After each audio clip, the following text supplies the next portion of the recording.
My first day at the company felt like walking into a storm, not knowing if I'd make it out. The place buzzed with energy, folks rushing about with papers, phones glued to their ears, and the clack of keyboards nonstop. There I was, in my new blazer, trying to blend into the chaos, feeling like a sheep lost in the city. "Hey, you must be the new manager." "I'm Mark, head of the department." "You got a name, or should I just call you Newbie?" A voice cut through the noise, pulling me back to reality. I turned to face him, Mark, the guy I heard so much about. Tall, with a smirk that probably got him in and out of trouble, and eyes sharp as knives. "I'm Julie," I replied, trying to sound more confident than I felt. "And I'd prefer Julie over Newbie." He laughed, a deep sound that somehow made the room seem less intimidating. "Alright, Julie, let's see if you can keep up. This place waits for no one. You ready to dive in, or you gonna stand there looking scared?" His blunt words stung a bit, but I knew this was the real deal. No sugarcoating, no hand-holding. I was here to make a mark, not to be coddled. "I'm ready. Just show me where to start." Mark's smirk turned into a slight smile, one that said he might have underestimated me. "Come on, then. I'll show you the ropes. But don't expect me to go easy on you. You'll have to earn your keep here." As we walked through the maze of desks and buzzing lights, Mark rattled off names and projects, his words a rapid fire that I struggled to catch. "And another thing, don't expect everyone to play nice. This isn't kindergarten. It's a battlefield. You got the guts for it?" I nodded, feeling the weight of his gaze. "I didn't come here to play. I'm here to work and to win." "Good answer. Let's see if you mean it." Mark led me to my new office, a small space with a window overlooking the city. It wasn't much, but it was mine. The days that followed were a blur of meetings, deadlines, and learning curves steep enough to give anyone vertigo. Mark was relentless, always pushing, always demanding more. But behind the tough exterior, I caught glimpses of something else, a teacher, maybe even a friend. "Julie, this report looks like it was written by a 5-year-old. Do it again," Mark would say, tossing the papers on my desk without a second glance. "Or, you're gonna let Johnson talk over you like that? Stand up for your ideas, or they'll walk all over you." It was tough love, the kind that grated but also grew on you. Mark wasn't just teaching me about the job, he was showing me how to survive in a world where you're only as good as your last success. One evening, after the office had emptied and the city lights danced in the darkness, Mark knocked on my office door, a couple of beers in hand. "You did good today, Julie. Didn't think you had it in you to stand up to Johnson like that." I took the beer, our fingers brushing slightly. "Thanks, Mark. Means a lot, coming from you." We sat in silence for a moment, the city's hum a backdrop to our thoughts. "This place can chew you up and spit you out if you're not careful," Mark said, his voice softer than I'd ever heard. "But you, I think you might just make it." "Because of your tough love?" I teased, taking a sip of the beer. He chuckled, leaning back in his chair. "Maybe. Or maybe you're just as stubborn and hard-headed as I am." As the weeks turned into months, Mark and I found ourselves tangled in something more complicated than mentorship. Our after-hours chats turned into dinners, and those dinners turned into more. We knew the stakes, office romances were a big no-no, a taboo that could cost us both our jobs. But the heart wants what it wants, doesn't it? "Julie, we're playing with fire here," Mark would whisper, his voice heavy with a mix of desire and caution, after one of our secret meetups. "I know, but I can't help it," I'd respond, my heart racing, feeling the thrill and the danger all at once. "Let's just keep this between us. No one has to know." And so, our secret affair began. We became experts at hiding our feelings in the daylight, saving them for the shadows where we could be ourselves, if only for a moment. The risk made everything more intense, but it was a game of Russian roulette. Every stolen kiss, every whispered promise, was a bullet in the chamber, and we were both playing with the trigger. Life's funny, you know? One minute, you're sneaking around, trying to hide your love like it's some kind of contraband, and the next, you're facing a moment that could change everything. That's exactly how it went down with Mark and me. It was a Thursday evening, the kind of evening that didn't seem special until it suddenly was. We were at my place, a modest apartment that had become our little sanctuary away from the prying eyes of the world.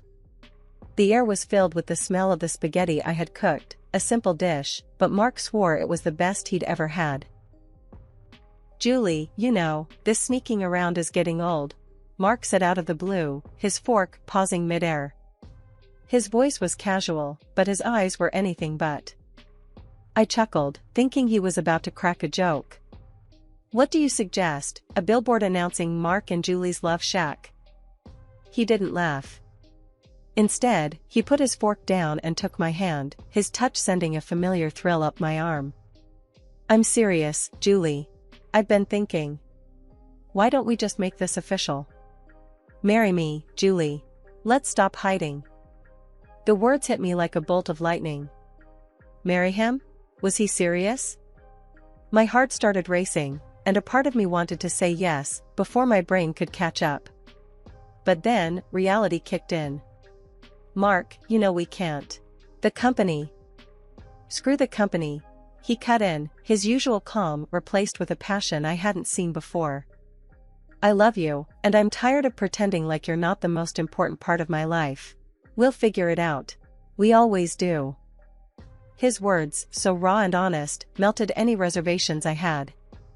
How could I say no to a man who was willing to risk it all for us? "Yes," I whispered, the word barely making it out, before Mark pulled me into a kiss that sealed our promise. The next day was a whirlwind. We knew we had to face the music and tell our boss about our decision. The company had strict rules about relationships in the workplace, and one of us would have to leave. But at that moment, nothing felt impossible as long as we were together. "Mr. Reynolds, we have something to tell you," Mark started, his hand gripping mine under the table as we sat across from our boss in his imposing office. Mr. Reynolds looked up from his paperwork, his gaze sharp. "I'm listening." Mark squeezed my hand, a silent source of strength, and then laid it all out. "Julie and I are getting married. We know the company's policy, and we're prepared to deal with the consequences." Mr. Reynolds didn't seem surprised. If anything, he looked like a man who had seen it all. "I appreciate your honesty. You know the rules. One of you will have to resign." Mark was quick to lay down how it was going to be, his voice firm, brooking no argument. "It's going to be Julie who resigns. I've got the career and the salary that we need to keep things going strong. She'll stay home, take care of our future." I didn't say anything at first, the weight of his words sinking in. Part of me wanted to argue, to say we should find another way. But then, the resolve in Mark's eyes told me this was the decision he believed was best for us. "All right," I said finally, my voice steady. "If that's what we've decided, then I'll resign." The ride back from Mr. Reynolds' office was quiet, both of us lost in our thoughts. Mark kept trying to reassure me, saying it was for the best, but the silence between us spoke volumes. "Julie, you know this is the right move, right? My job's the stable one. It just makes sense," Mark finally said, breaking the silence as we stood at the door of our shared future. I looked up at him, searching his face for any sign of doubt. But all I saw was certainty. "I know, Mark. It's just a big change, that's all. But we'll make it work. We always do." The honeymoon phase in our suburban home didn't last long.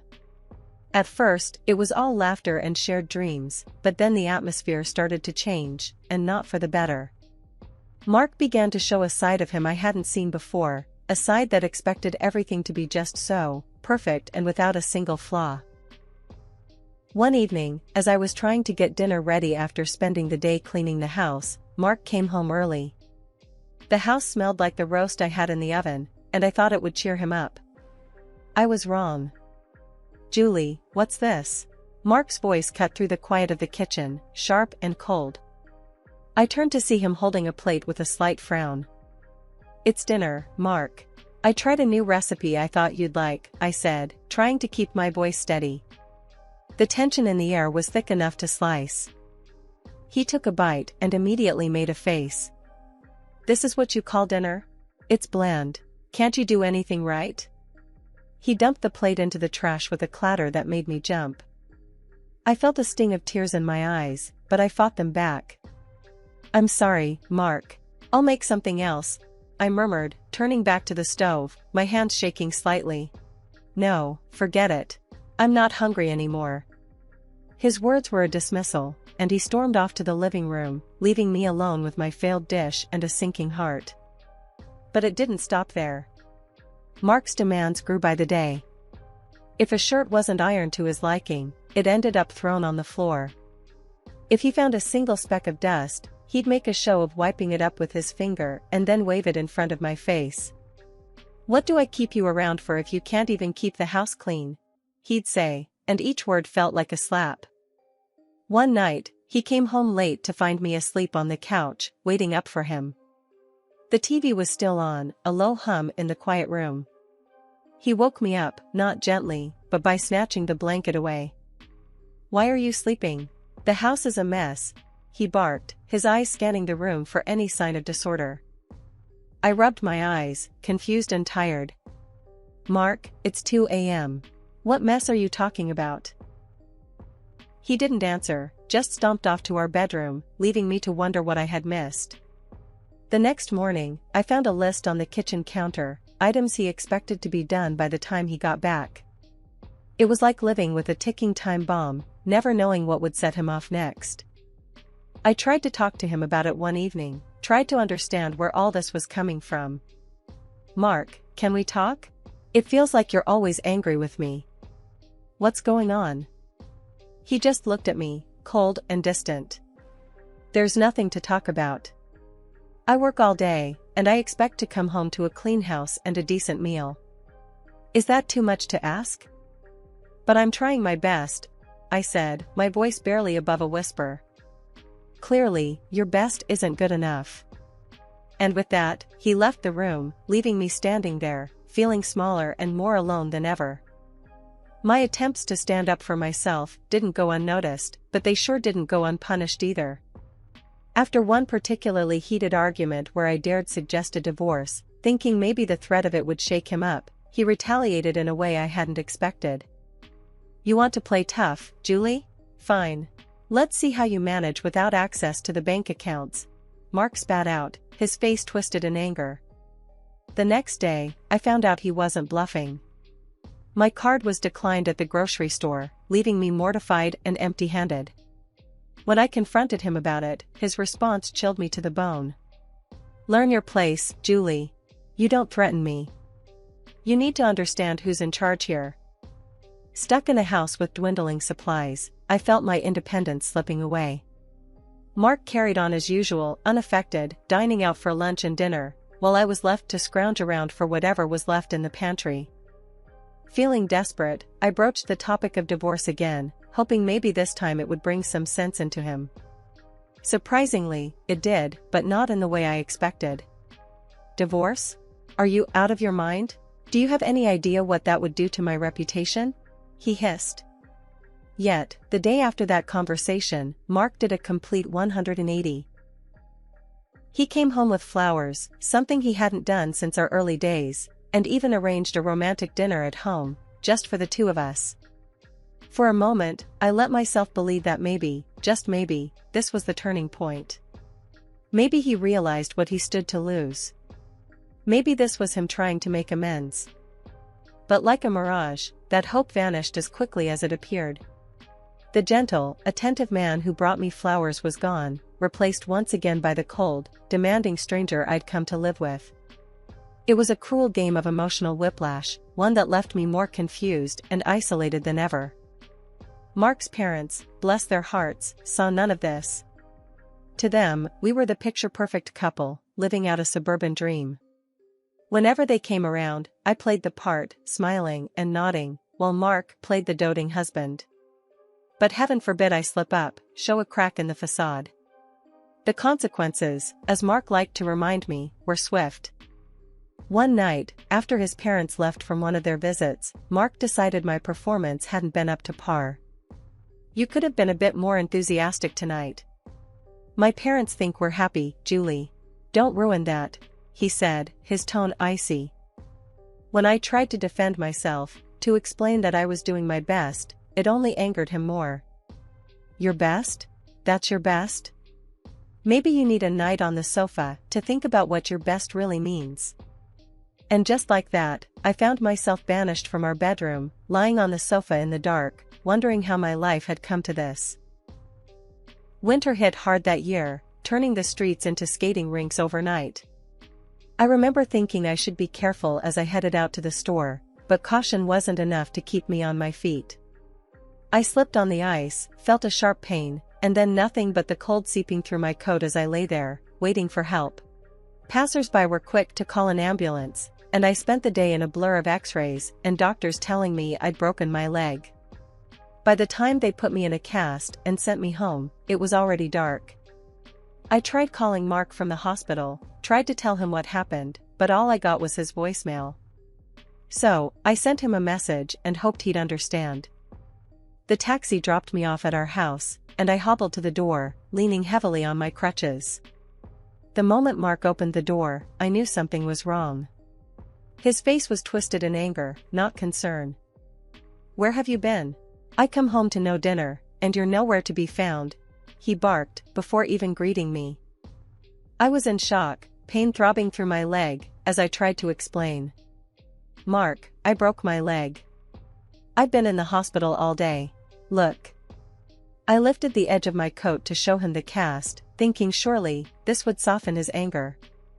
But it didn't. "Excuses, Julie. Always excuses with you. A broken leg is no reason for laziness," he snapped back, as if my injury was a personal inconvenience to him. Tears pricked my eyes, not just from the pain but from the utter disbelief. "Mark, I can't cook or clean properly like this. Maybe we could hire an au pair, just for the 3 months until I'm better?" His response was a laugh, short and bitter. "Spend my money because you can't do your duties? No way. You'll just have to manage." And just like that, I was left to fend for myself. Cooking was a nightmare, each step a new level of pain. Cleaning was even worse, trying to balance on crutches while wiping down surfaces and sweeping floors. Mark watched me struggle every day, offering no help, only criticism if something wasn't up to his standard. That was my breaking point. Not the fall, not the broken leg, but the realization that the man I married had so little compassion, so little love left for me. I was more than just hurt, I was broken, not just physically, but deep down where it mattered most. It was a day like any other, or so I thought, hobbling around on one leg, trying to keep the house up to Mark's impossible standards. The pain was a constant companion, but on that day, it was overshadowed by a growing sense of defiance. I'd reached my limit, fed up with the way Mark treated me, especially after the incident with the trash. I'd forgotten to take it out, a simple mistake, but Mark turned it into a spectacle. He came home, saw the full trash can, and without a word, dumped it right there on the floor next to me. "Clean it up," he ordered, his voice cold as ice. I did as he said, fighting back tears, the pain in my leg burning with each step I took to tidy his mess. That night, I couldn't sleep, thoughts racing through my head. By morning, my decision was made. I confronted him with divorce papers, my hand trembling, but my resolve firm. Mark just laughed, a sound that made my blood boil. "You think you can scare me with divorce?" he scoffed, taking the papers, but not looking at them. "This time I'm not scaring you, Mark. I'm serious," I said, meeting his gaze, trying to convey just how much I meant it. His laughter stopped, replaced by a smirk. "Fine, I'll sign them. But let's do this properly, go to a lawyer in the city." I should have known it was too easy, too smooth. But I was desperate to be free, to end this nightmare. So, I agreed, and we drove together. Halfway there, on the highway, he pulled over, mumbling some excuse about the wheel needing air. "Get out for a sec," he said. I trusted him. I got out. And then, before I could even realize what was happening, he drove off, leaving me there, alone and stranded with my broken leg in the biting cold. Panic set in, but I had to act. I called him, using the recording function on my phone, because I needed evidence, proof of this cruelty. "Mark, come back. This isn't funny," I said, my voice shaking from cold and fear. His laughter crackled through the phone, icy and sharp. "Facing the consequences of your decision, Julie. You want to be independent? Solve this yourself." And then he hung up. I was left standing there on the side of the road, cars whizzing by, my heart sinking. Betrayed, abandoned, but most of all, determined. That's when a car pulled up. To my surprise, it was my former boss, Mr. Reynolds, who also happened to be Mark's boss. His brow furrowed in concern as he rolled down the window. "Julie, what on earth are you doing out here, especially in this condition?" he asked, his voice laced with worry. I hesitated, not sure where to start or how much to share. But then, the floodgates opened. I told him everything, how Mark had been treating me, the accident, and finally, how he left me stranded on the side of the highway with a broken leg. The words poured out, raw and unfiltered. Mr. Reynolds' expression darkened with each word I said. "This is unacceptable, Julie. Get in the car. We're going to sort this out," he said, his tone leaving no room for argument. He drove me to his office, offering me a hot coffee that warmed my hands but couldn't touch the chill in my bones. After I settled in, he excused himself for a moment. I didn't know what he planned, but I trusted him. He returned shortly, mentioning he had invited Mark over under the guise of an urgent meeting. When Mark walked in and saw me, his face went white as a sheet. "Julie? What?" "Sit down, Mark. We have a lot to discuss," Mr. Reynolds interrupted, his voice calm but with an edge that made Mark comply without a word. Mr. Reynolds didn't mince his words. "Mark, I've been informed of your behavior, both as a husband and indirectly as an employee.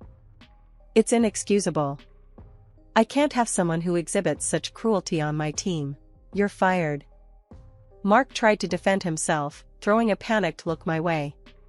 "Julie, tell him you're exaggerating. This is just a misunderstanding." That's when I played the recording of our last conversation, the one where he laughed after abandoning me on the highway. The room fell silent as my voice and Mark's laughter filled the space. There was nothing left for him to say. He knew it, I knew it, and Mr. Reynolds knew it. Mark left the office, head hung low, the finality of the situation settling around us like a heavy cloak. Mr. Reynolds turned to me, his expression softening. "Julie, I'm so sorry you went through this. If there's anything I can do..." "Thank you, Mr. Reynolds. Just this. Listening to me, believing me. It's more than I could have asked for," I said, the weight of the past months starting to lift ever so slightly. He nodded, understanding. "You're welcome here, Julie. Take some time to heal, and if you ever want to come back, your job is waiting for you." Finally, it was over. The court didn't just grant me the divorce, they ordered Mark to pay me $100,000 for all the hell he put me through. Having that recording was a game changer. It was the undeniable proof that swung everything in my favor. When Mark's parents heard the whole story, they couldn't even look him in the eye. They came to me, all apologies and sorrowful faces. "We're so sorry, Julie. We had no idea." I told them straight. "You've got nothing to apologize for. It's not your fault he turned out this way." But inside, I felt a bitter sort of satisfaction knowing they saw Mark for who he really was. Losing his job was the cherry on top. Mr. Reynolds didn't waste any time showing Mark the door, and he made a point of telling me I was welcome back anytime. So, I went back to work, back to something resembling a normal life. It felt good, walking into the office, knowing I'd stood my ground and came out the other side stronger. With the divorce settlement, I rented a cozy apartment, a little place just for me. It wasn't just a new home, it was a fresh start, a place where the shadows of my marriage to Mark couldn't reach me. As the days turned into weeks, and weeks into months, the memory of Mark and all the pain he caused began to fade. I threw myself into work, into rebuilding myself and my life. I made new friends, rediscovered hobbies I'd forgotten I loved, and began to enjoy life again, on my own terms. Sometimes, colleagues would tiptoe around the subject of my divorce, but I'd just laugh it off. That chapter's closed, I'd tell them. I'm all about the next adventure now. And it was true. For the first time in a long time, I felt like I was in control of my destiny. Mark had tried to break me, but in the end, he was just a footnote in my story, a bad memory fading into insignificance.